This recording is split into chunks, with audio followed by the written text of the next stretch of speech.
fiction, science fiction, horror, fantasy, crime, LGBT, thriller.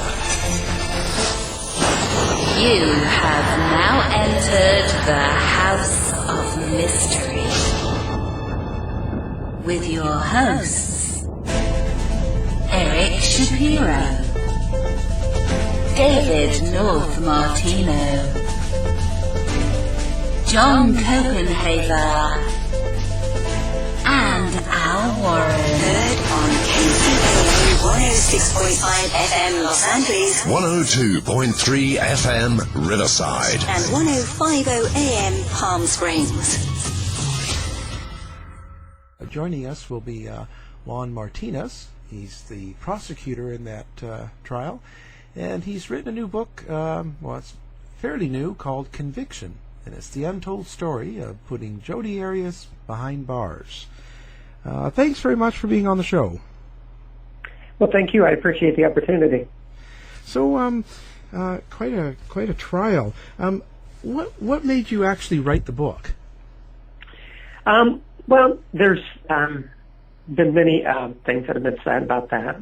Maybe some of it people have thought it was perhaps a chance to even the score or something like, or perhaps take some liberties with things. But the reason that I actually decided to write the book is that I think it's an interesting story. I know that there are a lot of materials out there, and I thought that what I had to offer was interesting about something that somebody had already seen, because everybody had seen what had happened during the trial. I thought that I could provide sort of the backstory, what was actually going on in my head, why I did the things that I did, why I took the approach that I did with regard to certain witnesses. And so I think that it was something that people might find interesting.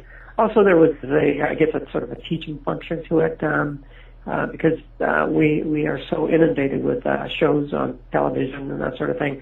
And that's really not how it works. And so I sort of wanted to show people that how it works and how you can sort of within that system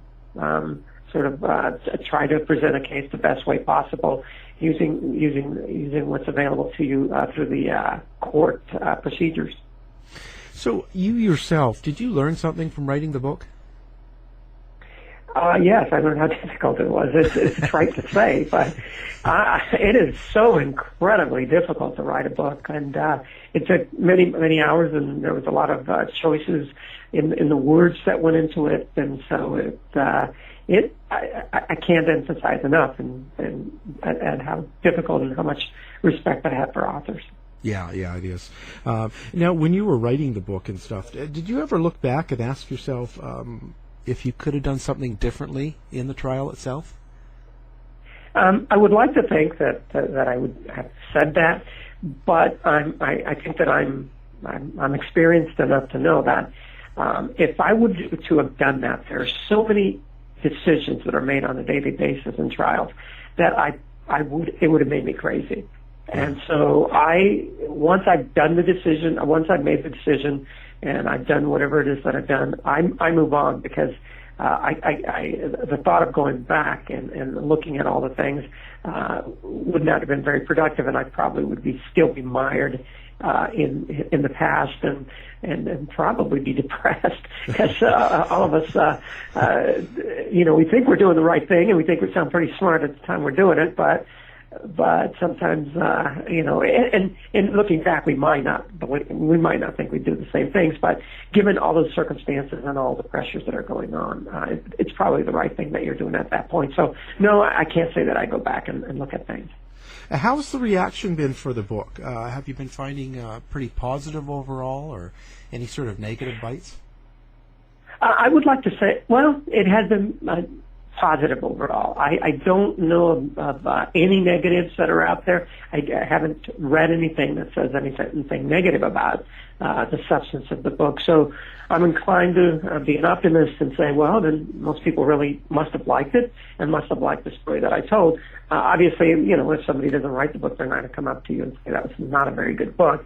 But, there are critics that do that, and I know that there was at least some concern with the book before it came out, before people knew what was out there. And I know, so that in terms of criticism, and I may start with that, I mean, the local newspaper may have been very critical, and I emphasize the very, but that was before they knew what was in it. And since the book was published, there hasn't been a comment at all about it. So I take it that's sort of a sign from them that they must have found that it was a lot better than they thought, and they really didn't have much to quibble with. No news is good news. Absolutely. If we talk to politicians, maybe they'll say any news is good, but for us, no news is good news. Yeah, sometimes it's better to be not the focus, especially with social media. How do you feel about all that? Like, we get this a lot, and with trials being televised. And do you feel like it's going to make a change in how you act doing your job? No. When I go into court, I actually don't even, and I know there are cameras there when I walk in, but I actually don't even think about them. I just do what I normally would do otherwise. But I do agree with you that social media, which is part of the cameras, that sort of thing, is just a powerful force out there that has a strong influence on the opinions of the public.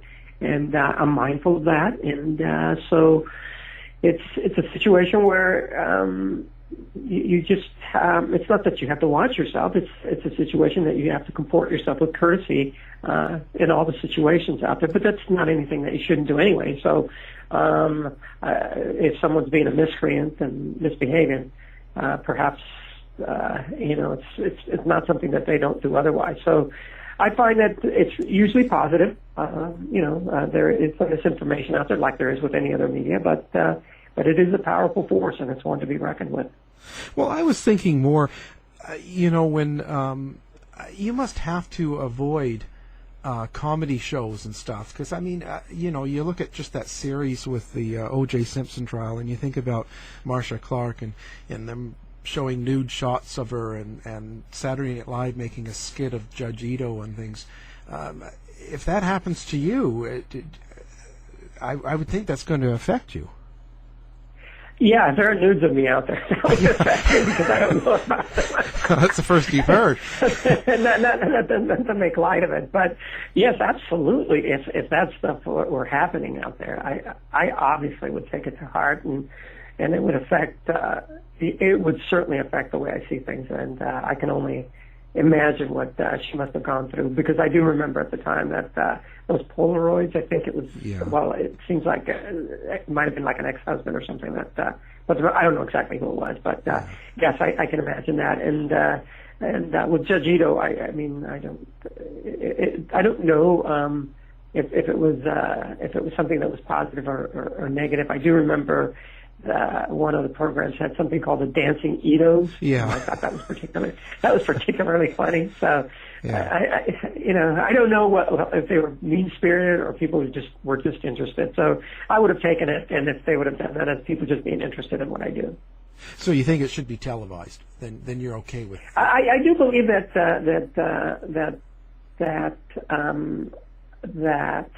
trials should be televised, because a lot of the times what we get from the media is filtered.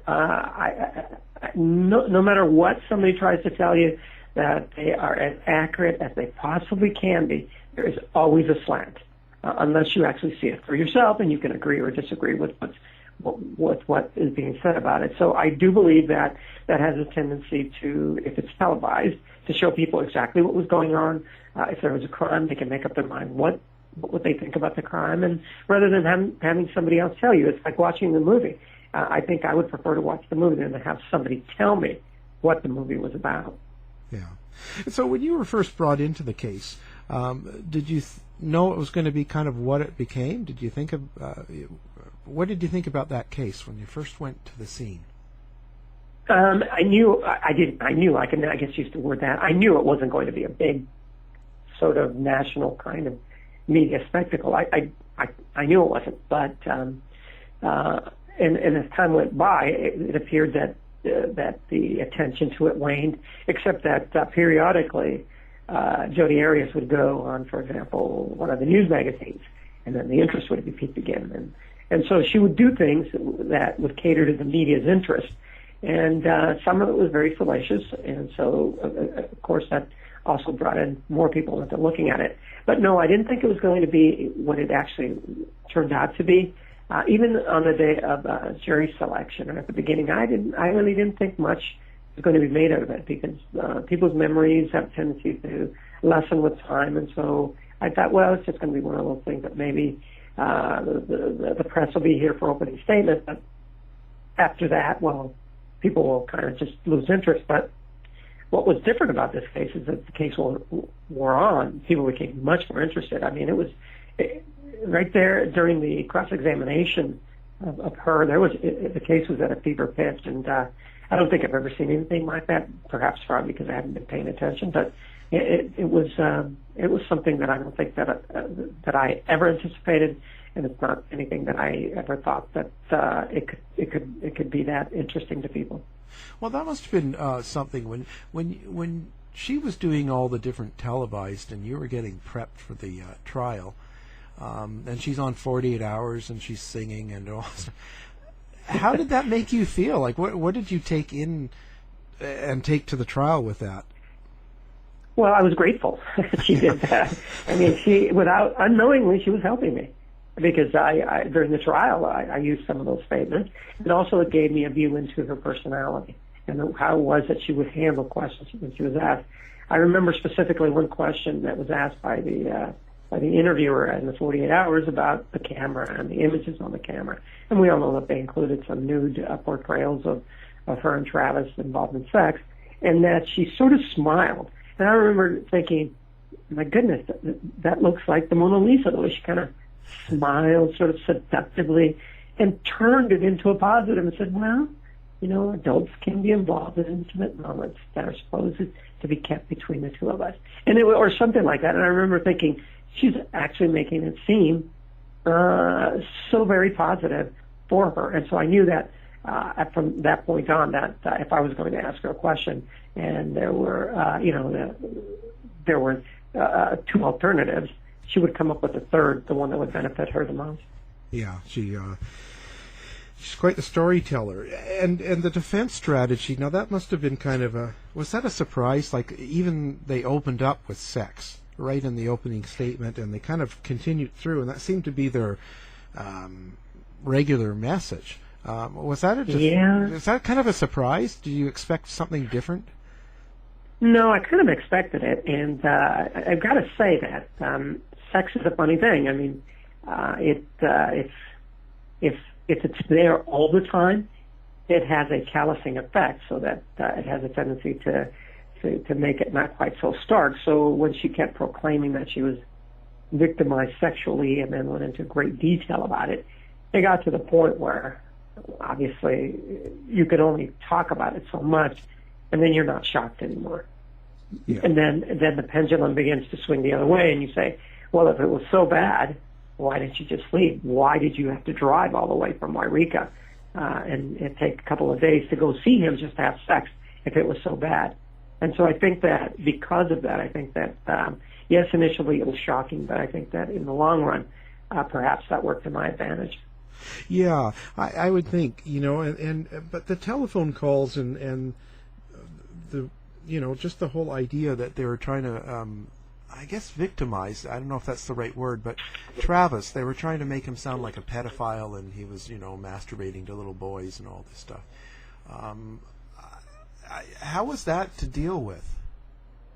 That was difficult. I mean, it is shocking to hear that the first time that you hear it. And I actually, my position was that the phone call should not be played. I actually objected to it, and it was their strategy, and that it should be heard. So it was admitted over my objection, and I indicated that.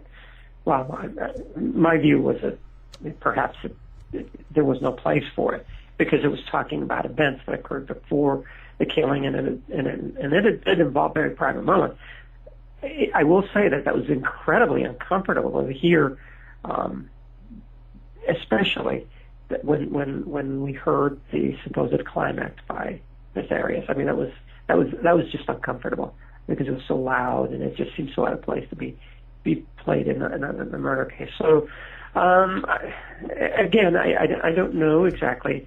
See, the defense knew what their strategy was, and for them it was important, and so they felt that was the best thing to do to play that. So again, it's difficult to hear, and it was very difficult for me to deal with the allegations of pedophilia, because obviously then perhaps the jury might say, well, this kind of individual perhaps might have had it coming to him, and that would have made the case a little bit more difficult. And she did say that that's what he was engaging in, and so yes, that allegation was one of the most difficult things to deal with. I know that throughout the trial they played, or not played, but they had an instant message where he called her things, including a three-hole wonder, and that was difficult to deal with. But I didn't feel like I had a need to apologize for that. Those are his words, and that's what he said. But the reason you at least look behind the words and wonder, well, why did he say it? In that particular message, he indicated that she had lied to him about something. We don't know exactly what, and that caused him to react. So I never tried to excuse anything. I just tried to explain things and show the jury that perhaps some of the things weren't true, and other things perhaps they could place them in context. Well, what did we know about Travis Alexandra before the murder? Like, what kind of person and what did we know about him? Well, he held himself out to be a religious man, and part of the religion required that men and women remain chaste until they are married, and he held himself out to be that. Obviously, he wasn't, and would it be harsh to say that he was being a bit hypocritical? Perhaps, but that's between him and his conscience. But other than that, I mean, everybody would say that he was a very religious man, and that he worked for this organization known as PPL, Prepaid Legal. But that was about all that we knew about him. And I mean, his reputation in the community was one of a good guy, kind of that was involved in religion. Yeah. And how did he come across Jodi? Like, where did they meet?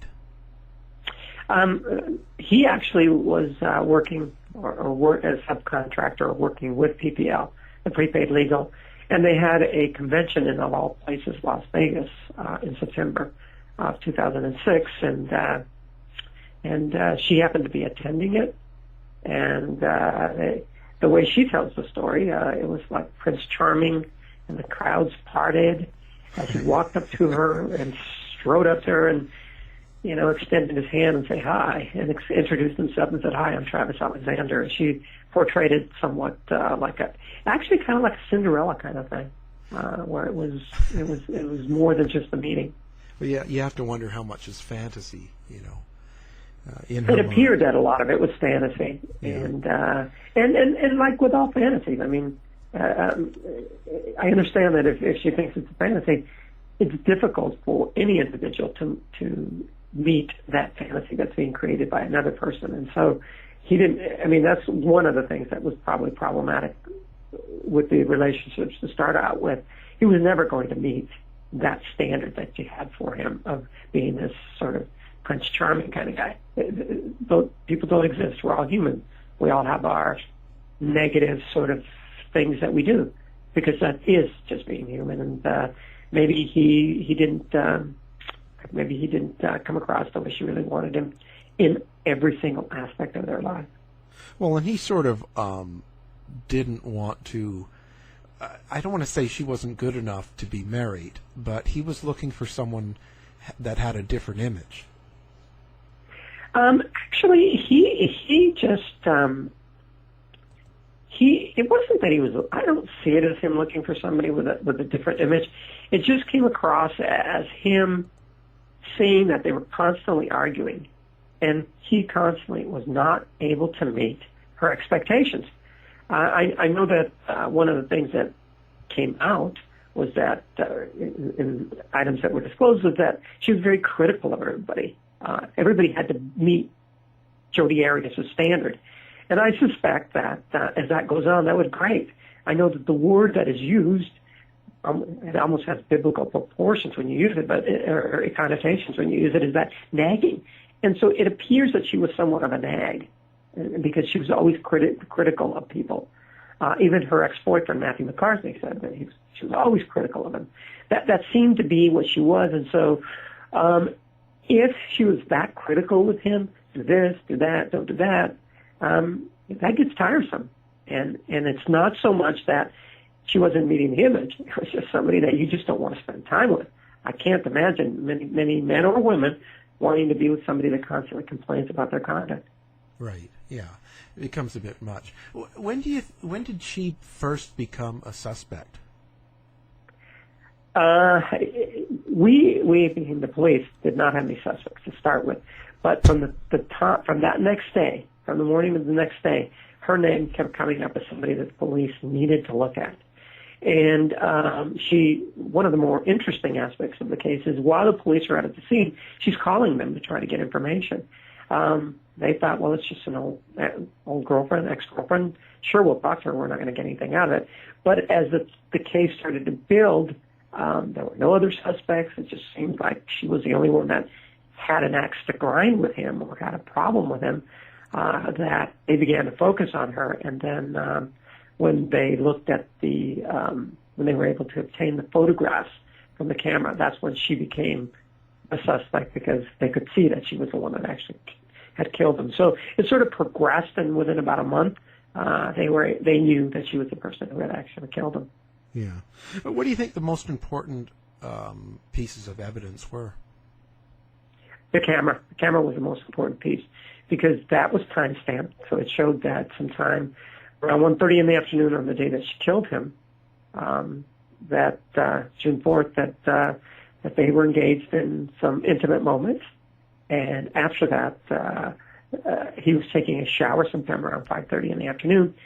And while he was taking a shower, something happened, because we have a picture of the ceiling, and it was an inadvertent photograph, an accidental photograph, the ceiling right above the shower. So taking photographs of him in the shower, we see the top of the shower, something happening, and a short time later, within minutes, you can actually see her foot as he's laying face up with blood stirring from his neck. And then you see her kind of dragging him down the hallway. So at that point, that was the most important thing, because it's sort of the glue that held the case together. And so what items did you actually keep out of the trial? I'm not sure that I even remember what kind of items I chose not to highlight.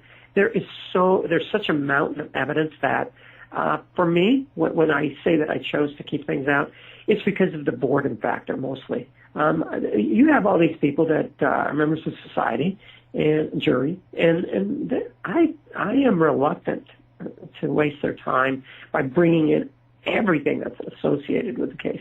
I could have brought in, for example, just as an example, not only the first responding officer, but I could have brought in the second responding officer and the third responding officer that night to show you what they saw. But I didn't need to do that. I only brought in one who sort of summarized for everybody what they saw. So there were a lot of things like that. And my view is that I try to tell a story. And if you try to tell the story over and over, the same aspect, then it becomes boring. So there were many things that I didn't introduce because I thought that they were already covered. So what was your strategy then for the trial? Like, what did you have in mind? Well, the strategy was that it included the fact that I knew she was going to take the witness stand. So my case in chief was tailored just to show that she actually did it. And it was a no-frills sort of approach to it. I remember that there was a bit of criticism and some surprise when people said that I went through it very quickly and then I got through the witnesses very quickly. It was because I knew that the showdown, if you will, the case was where I was going to prove or not prove the case was going to be during the cross-examination. So everything that I did was pointed towards that cross-examination. And yes, I was able to show that she killed him. Yes, I was able to show the date when she killed him, what she did afterwards, what the medical examiner said the victim died from, the stab wounds, the slashing of the throat, and the shot to the temple. But all of that, I knew, was just sort of setting the stage for what was going to come, which is that she was going to take the stand.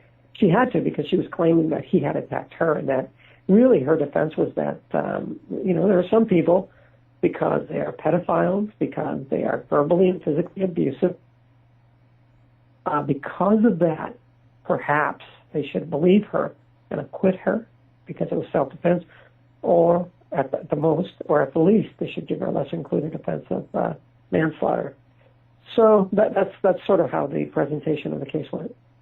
So, what did you think of her? I guess it's kind of a broad way of saying it, but just that I know a lot of people at the time were saying that you were very bullish and aggressive, and then at the same time there was she was very intelligent. She was very well put together, and she challenged you in things.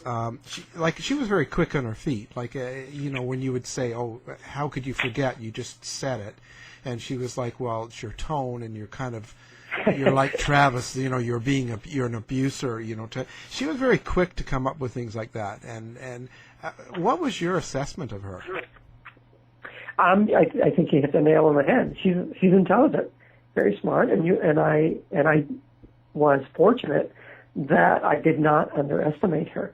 I can foresee a situation where I go in thinking, well, I've got her, with these 3 different stories. It's going to be an easy kind of thing where I just show the stories to the jury, and then the jury is going to automatically disbelieve anything she has to say. It wasn't like that, because she was so conversant, and she was able to come across so well on direct examination that if I would have restricted myself to that there may have been a chance that she might have been acquitted, or maybe a lesser-included defense. But what I think of her is that she's very conversant. I think that she's intelligent, and that she could come across well, and did come across well to the jury at some point. But that was her undoing, because when it came time to answer the real difficult questions, that's when it showed that she could be deceitful. And, for example, saying, well, I didn't fill up the 3 gas. I didn't have 3 gas cans. Well, then how is it that in Salt Lake City you filled up the 3 gas cans? At least that's what the receipt showed. And she had no answer for that, other than to look you right in the face and look me right in the face and say, I was never in Salt Lake City, when I had the receipts to prove that she was. So I guess I would just say that she was somebody that was very intelligent and very conversant. Yeah, it played like a movie, almost like a script. It was. She did come across as a victim. I mean, part of it, she did come across as a victim.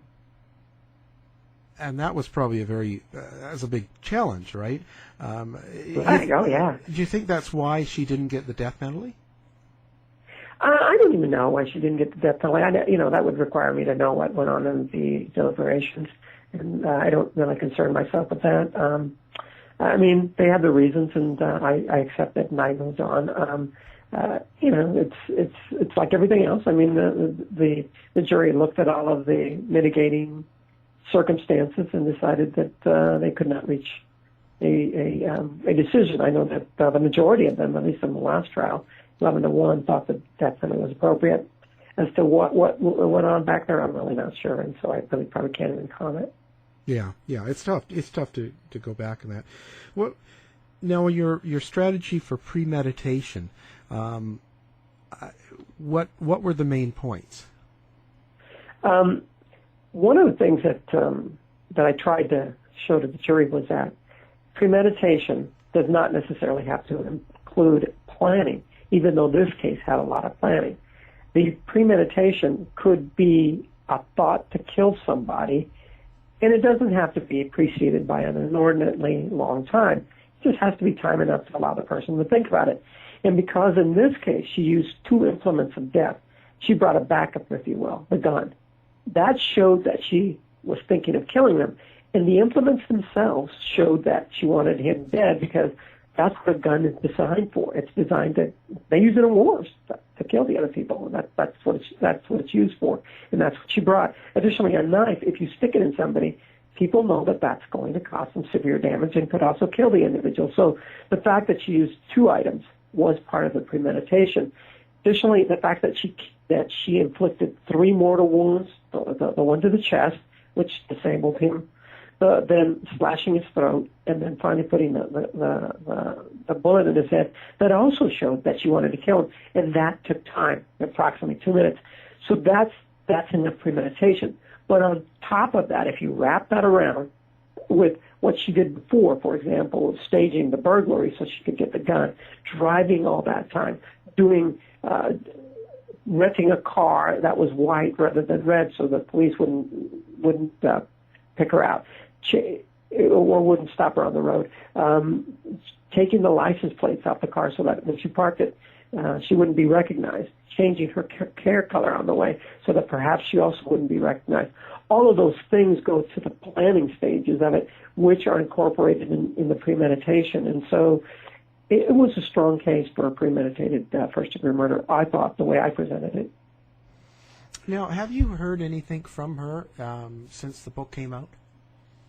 No, not at all. And I would not expect her to get in contact with me. I mean, the case is on appeal, and I've never, in all the cases that I've ever prosecuted, ever heard from the defendant once the verdict was in. So I did not expect to hear from her, and it's not unusual for me not to hear from her. Yeah. And so now the appeal, do you think that she has a chance? Well, I don't know anything about the appeal. I don't know what the grounds are. I do know that it's going to be a little bit, well, the only thing that I'll say with regard to that, the appeal, is that one of the things that she has to deal with is that she admitted that she killed him. So I don't know exactly how she would, I don't know exactly how she would deal with that aspect of it, how she would style it and say, well, the jury, I guess you'll have to say that the jury was wrong, but that's not my area of expertise, and I really don't even know what their grounds are. You don't really follow the case. Once it's done, and you just sort of move on. Well, that's true, and though the appeal is handled by the Arizona Attorney General's office, and all of my cases, once I'm done with them at the trial level, they're handled up there. So I don't really know what happens to them after that. So they don't really stay with you, like you're not really. You don't really follow it as in what happens to people, and it doesn't stay with you if you don't get the, let's say, the outcome that you wanted. Well, they don't stay with me whether I do or not. I just don't follow them because I have other things to think about, other things to do. Even in those cases where I do get the death penalty, rarely do I ever get contacted by the Office of the Attorney General. They do their job, I do mine, and on the other cases where the death penalty was imposed, I really couldn't even tell you at what point they are in the process. All I know is that I did what I do, and once it moves on, that's somebody else's thing. That's somebody else's, I guess, cup of tea to drink. Yeah. And mine, I have other things that I'm doing now. I have other cases that I'm actively prosecuting. Well, but that's good. That's good. It is not affecting you. That's great. Right. These don't stay with me. Whether it's good or bad, they don't stay with me. I like I said, even with regard to the Monday morning quarterbacking, I don't even think about them. I know that I did the best that I could, and then I just moved on. So what now in the evidence here? How are you able to prove, wasn't it kind of a hard thing to do, like when you take Jodi being pretty small and I don't want to say demure, but with that appeal, and how was it, her killing Travis, who was much bigger and more of a strong guy, wasn't that kind of a hard uphill thing to do? Yeah, and I'll even add to what you said, that how difficult it was, that cases involving the claim of self-defense are the most difficult, and that's what she claimed. And the reason that they're the most difficult is that normally, or usually, there are only two people to the event, to the killing. One of them is dead. And so you're left with the story of the other individual. And in this case, not only was I left with the story of the individual, but I was left with an individual who was very conversant, and as you aptly pointed out, demure, looked somewhat like the victim, soft-spoken, didn't look like she knew how to handle a knife or a gun. And so, yes, that was very difficult to overcome. And the way to overcome it, which is what I mentioned before, is I pointed to the cross-examination to show that even though she possessed all those qualities or said all these things, she absolutely was the person that did it. And in fact, there were some flashes of anger during the cross-examination. She was evasive, so to the point that that given what the verdict, given what the outcome was, the jury didn't believe what she had to say. What was the actual evidence? Now, we were asked this a lot. We had Kirk Nurmi on before, but it's about the being shot and having the neck sliced. How do you know which came first? My statements with regard to that are based on what the medical examiner says. He indicated that in a young person like Mr. Alexander, the brain is very close to the shell, if you will, and that shot, if it went in the skull that way, would have struck the brain and would have immediately disabled Mr. Alexander. If that would have disabled him, he would not have been able to have the defensive wounds to the left hand, and he did have them where he grabbed the knife. So it was the medical examiner's opinion that the stab wound was first, and that it was followed by the slashing of the throat and then the shooting in the face. And that's an opinion that I know there was an interview approximately a year, maybe a year and a half, sometime before the trial, where the only time that he's ever been interviewed, that's what he said. So I'm just going with what the medical examiner said. So I don't have a medical background, and I don't pretend to stand up and say, well, Mr. Person who actually did the examination, you're wrong. I follow what he tells me. Yeah. So as if I went to the doctor for a medical ailment, I try not to question what they tell me. Yeah. And what do we know about Jodi before the Travis? Do you have any information on what her past indicated? Like, was she doing this kind of thing before? No, there's no indication that there was any, other than perhaps, according to her, kicking holes in walls, breaking windows, that sort of thing. There really wasn't any indication that there was any violence in her past. And perhaps there was some indication that her relationships were never successful, because it seemed that she would go out of her way to sabotage them. For example, with the first one, Bobby Juarez, one of the things that she said was that he was on a computer in the library. She went back, and according to her, she was just able to get on, even though there's some sort of password protection associated with it. So she was able to find things. She did sort of the same thing that Travis went on his computer. And with regard to the individual Matthew McCartney in between there, she got an inkling or a feeling that he was messing around. And as she was working, just fortuitously, two people that were working with Mr. McCartney came in and said, we took a vote. It was kind of a Democratic kind of people, you know. They came to her and said, we took a vote, and we think you should know that he's seeing somebody else. So the only thing in her past was what she presented, and it indicated that perhaps she had a hard time staying in a relationship. Yeah. And the other boyfriend was the one that lent her a gas can? Well, that was the latest ex-boyfriend, Daryl Brewer. She called him at the end of May and asked to borrow some gas cans. He had 2 5-gallon gas cans, and he lent them to her. So that was sort of what helped me to show and look and find a third gas can. So it helped unravel her story, and it helped unravel the idea that perhaps she was the victim in this case, because that showed that she actually planned to go all through the state of Arizona without having to fill up, so that she could subsequently say, well, I was never in Arizona. You can't put me there. There are no receipts. There's no gas receipts. And so, yes, it's true. There are no gas receipts, but there are 3 5-gallon gas cans, a total of 15 gallons extra, which would give her enough fuel to get through the state of Arizona without stopping at a gas station. And was that the same boyfriend? Did she went right to a new guy right after the murder, didn't she?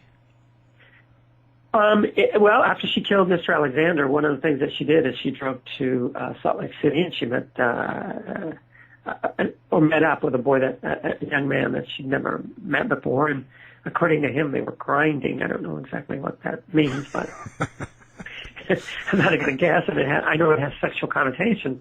And according to him, she was the one that was kissing him passionately. So, yes, she did go, and then she did engage in some sort of intimacies with this other guy. Wow. You have to wonder what she had planned. Well, she that again, the word plan, I mean, it showed that she had this plan and she stuck with it. Because if she would have gone straight back to Wairika, it would have looked at, because the reason for the trip was to see this other guy. And so if she had bailed out on him, then the reason for the trip would have gone out the window, and she needed that to support her statement. Yeah. Well, and just her renting the car. And didn't she take the license plate off the car? She did. She claimed that it was actually some young men that did it in Southern California that took out both gas cans and put the back license plate on backwards, but that didn't make any sense. These skateboarders somehow that walk around doing that, and just happen to see her car, and as she's backing up, she just happens to see something on the ground, even though she's not wearing her glasses and can't see, but something is glowing, and so she decides to stop to see what's glowing in the dark. It just didn't make any sense, and it was clear that she was the person who actually took the license plate off and then put it upside down in the back, and then forgot to put the one in front on. Oh, and the gun. Now, we figure that she staged the burglary in her mother's house, was it? It would be the grandparents. Grandparents. Right. She claimed in a conversation of June 10th to the Mesa Police Department that Mr. Alexander did not have any weapons. The only weapons that she claimed he had were his two fists. And so that meant that she had to have brought a gun with her, a .25 caliber.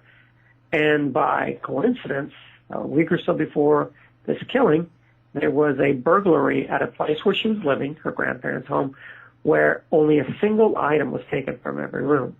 I don't know of any burglars that do that say we're going to restrict ourselves to a single item per room.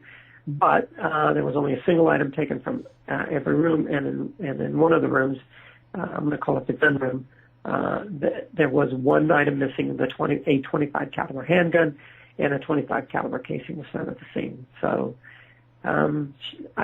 clearly she had to have come up with the gun from somewhere, and that's where she got it, from her grandparents' home. Now, I noticed quite a bit. Now, you tend to work alone in these cases and don't have co-counsel, so to speak. Is there a reason for that? Yeah, no one can stand me. I'm not easy to get along with. It's just that it's more of a fault of mine than anything else. I like to make sure that I read and go through everything so that I don't miss anything on cross-examination, for example. And so I know that other people are much more effective doing it the other way. For me, it just works better this way. And there's got to be a sort of a captain of the ship, and somebody has to take responsibility for things, and I guess that's the role that I sort of like to embrace. So now you've made no mention. You don't really criticize the defense, and don't really mention now that NERMI's putting out books and stuff. Do you have any opinion on that, or just stay away from it? I don't have any opinion. I mean, my view is that I put the book together because I wanted people to hear what I had to say. And I'm not going to be critical of anybody, because that's not really what the book is about. It's about the strategy that I undertook. It's not about, being, complimentary of the judge or not of the defense attorney. That's not what the book is about. And so I don't concern myself with that. Additionally, that's just never been the way I do things. I don't, in other cases, I don't go out of my way to complain about anybody or anything. And it's just a better approach for me. And the fact that I don't complain about these defense attorneys, it's just what I do. I just don't do that. Do you feel like I don't know if it's just we're more aware because of social media, but do you feel like there's a lot more of this type of crime going on now? Do you think there's something different in this generation?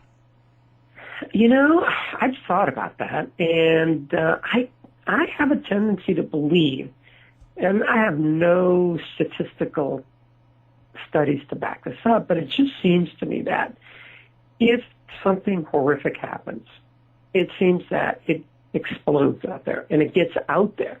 And when it gets out there, people talk about how horrific it is and how bad it is. but they always show the person who did it. Right.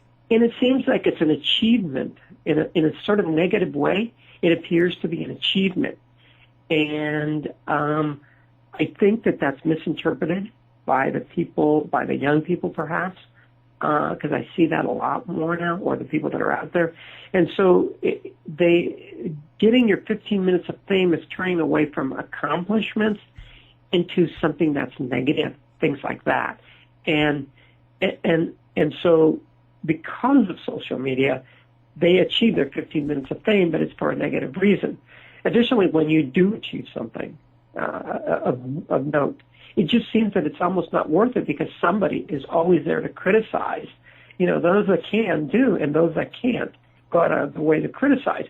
So there's it's a sort of a two-edged sword. Yes, when somebody does something bad, people come out of the woodwork and say, oh, that's really horrible, but he was such a good neighbor. And when you do something good, it's almost not worthwhile because people then start criticizing. Oh, yeah, he wrote a great book, but, look what it's about kind of thing. So, yes, I do think that it does seem to be on the uptick, and I'm not quite sure why, and it saddens me, and I worry about it because I just don't know what's going to happen next. But it just seems that you hear about these horrific things like one right after the other. Yeah, and it's a weird time because like Jodi Arias is on, she's on Facebook, she's on Twitter, and she's on, she's been put away for life. It seems weird that she can just tweet out things now. Well, it seems that she has people that are tweeting out on her behalf, and it doesn't stop. She was just recently on the cover of a magazine where they claim that she's going to get married. I don't know anything about it. Other than I did what I read on the magazine. She's on the cover that she wants to get married and apparently have a family. So again, that's a situation where somebody who has done something negative, and not only did the jury find her guilty of committing first-degree murder by admission, she did. In other words, she admitted doing it. She still keeps getting all this press, and so perhaps the young people, or perhaps people that are much more impressionable, would say, well, I want some of that. And the way to do it is to go out and do something horrific.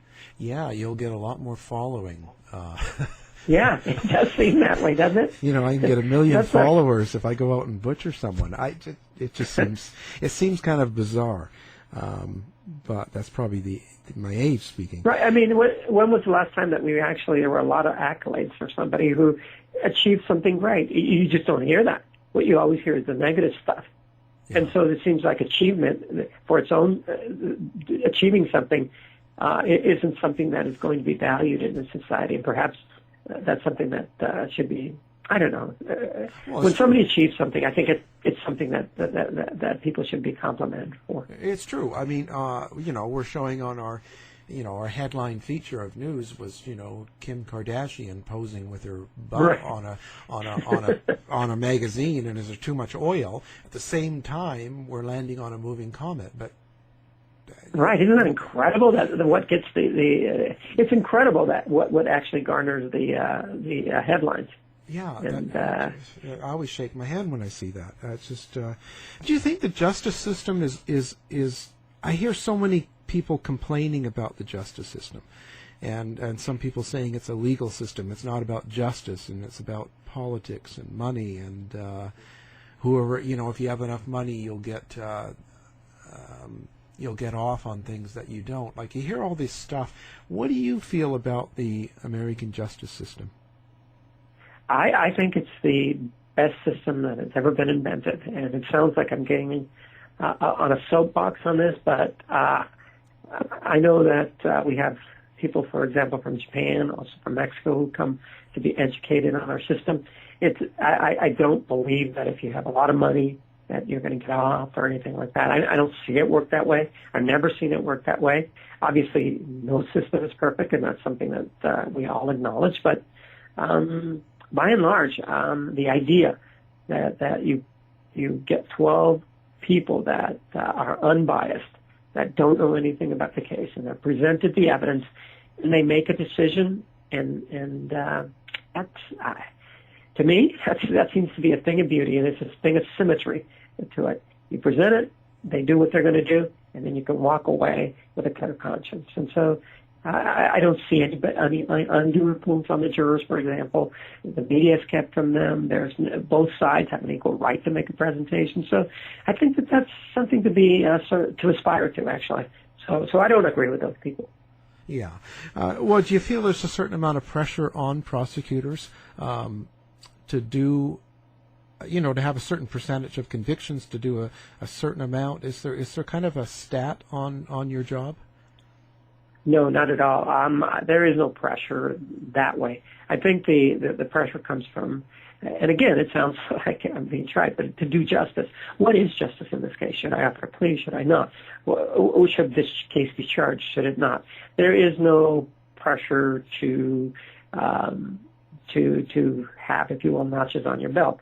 I do know that, there is a standard that there has to be a reasonable likelihood of conviction before you actually charge someone, so that if you don't adhere to that standard, perhaps there may be ethical considerations. But beyond that, there really isn't no one keeping track and saying, come report to me just because you didn't get a conviction in this case. So now you're still prosecuting now? You're still doing the same job you were doing before? I did. I am, and I'll continue doing it. It's sort of, I'm putting my actions where my words are, I guess. I'm not just sort of talking about it, because I keep saying what a great system it is, and it would have been interesting if I'd have left it. I like it. I like doing the job so much, and I do see it as seeking justice that I'm going to stay here for some more years. I don't know how many more years I'm going to be here. I can retire now. I'm getting close to 30 years on the job, but I still feel that it's something that's very rewarding. So I haven't left it, and don't plan to leave it at any time in the future. So it hasn't really changed what you want to do with the rest of your career? No, there haven't been not many, but there have been people who have approached me about doing other things, and I've thought about them. I've been approached about running for political office. Obviously, I'm thinking about it, but I sort of like the public service aspect of this. That people complain about the wage and everything, but maybe it isn't what you get in the private sector.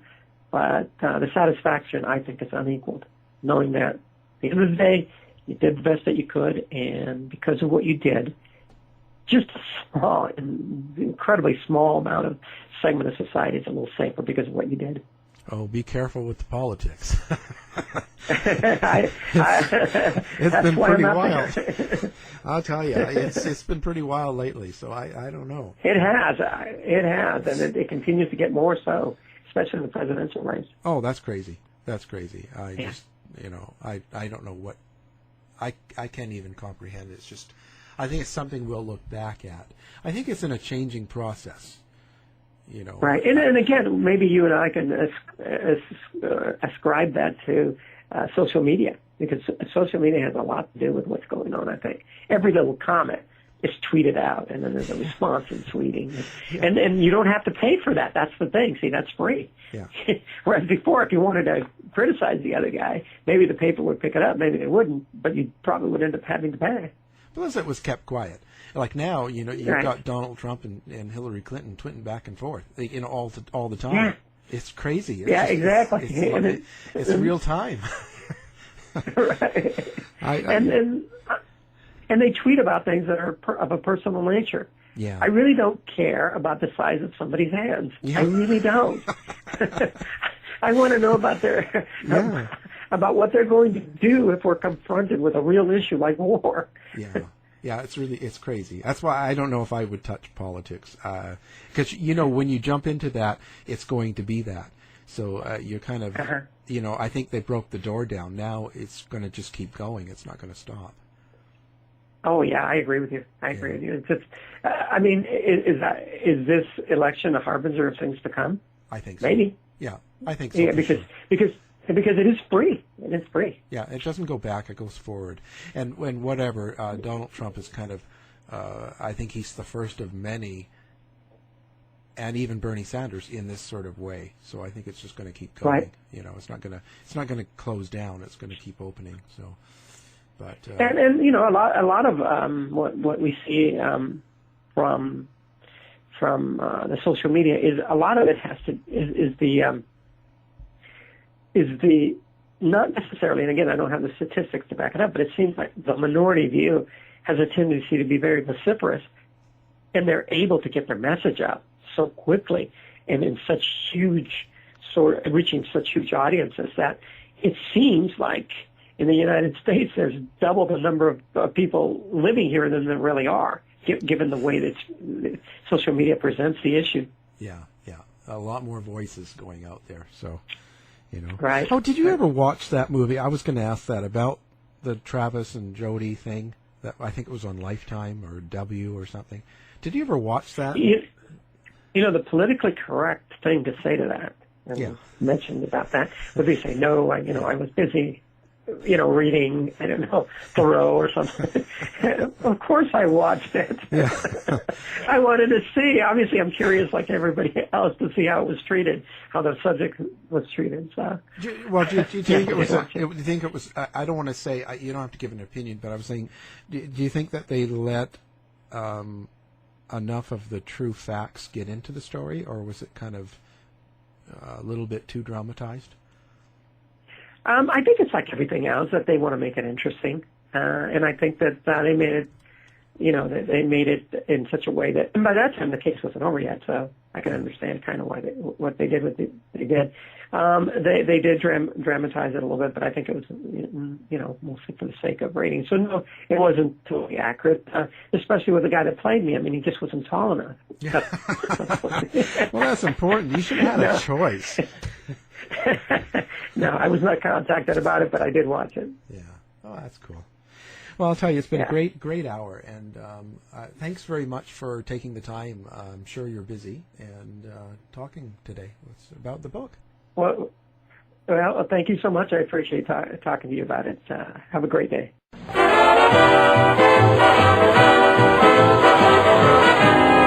mission has been completed.